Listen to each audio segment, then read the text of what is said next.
কি বুঝাই দিবেন আল্লাহকে, কি বুঝাই দিবেন রাসূলুল্লাহ সাল্লাল্লাহু আলাইহি সাল্লাম? নবীজি কিছুই জিজ্ঞেস করবে না? কি মনে করেন আপনারা এমনি সবাই সুপারিশ করবে মানে কি কিছুই জিজ্ঞাইতো না? কোনো কাগজপত্র কিছুই দেখবে না নাকি? কথা বলেন না তো। তাইলে রাসূলুল্লাহ সাল্লাল্লাহু আলাইহি সাল্লাম সুপারিশ করবে মানে কি? মানে কোনো কথা নাই, শুধু আপনি গিয়ে দাঁড়াইবেন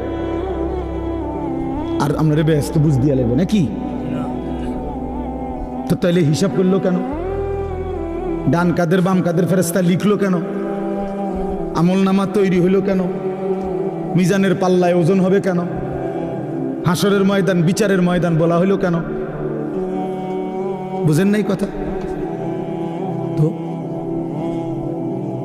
এজন্য এটা অনুভব করা উচিত।